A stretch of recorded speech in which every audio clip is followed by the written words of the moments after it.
मौजूदा महंगाई ने काम शहरी से लेकर कारोबार से मुंसलिक हजरात को भी रोने धोने पर मजबूर कर दिया है। वॉच न्यूज से बात करते हुए शहरियों ने कहा कि रोजाना की आमदनी इतनी है कि पता नहीं चलता कि घर का चूल्हा जलाएं या बच्चों के लिए ईद की खरीदारी करें।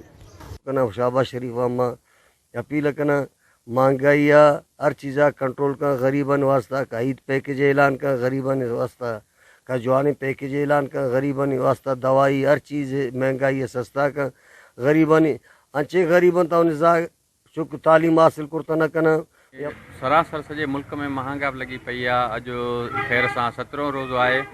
दुकानदार मार्केट वीरानी जो ॾेख ॾेई रहियूं आहिनि। तव्हांजे अॻियां ॻाल्हि आहे त कोई कस्टमर आहे कान, कोई ग्राहक आहे कान।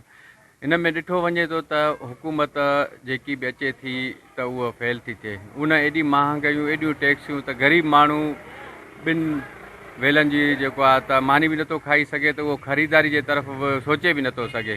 मां शुक्रगुज़ार आहियां वॉइस टीवी वारनि जो, जिन इन मेजर इशू ते जेको आहे सर्वे पिया कनि ऐं सॼे मुल्क जीअं शहदादकोट शहर में बि महांगाई चोट ते चढ़ियल आहे। आम माण्हू ग़रीब मिसकिन माण्हू जेको कपिड़ो नथो वठी सघे, उन खां अलावा बिजली जी लोड शेडिंग आहे।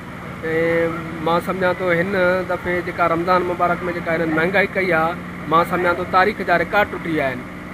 असांजो मुतालबो इहो आहे त फौरी तौर ते वज़ीर आज़म ऐं सुप्रीम कोर्ट खे असां गुज़ारिश कंदासीं फौरी तौर ते महांगाई ते कंट्रोल कयो वञे ऐं जेका वधंदड़ तेज़ी सां जेका महांगाई आहे उहा ग़रीब माण्हुनि जो जीअण जेको आहे ॾुखियो थी वियो आहे। उन्होंने मजीद कहा कि मौजूदा सरकार को चाहिए कि आम शहरी के लिए स्पेशल रिलीफ का ऐलान करते हुए ईद रिलीफ के जरिए महंगाई जैसे बला को शिकस्त दे सकते हैं। कैमरा टीम के साथ गुलाम अली ब्रावई, वॉच टीवी शहदादकोट।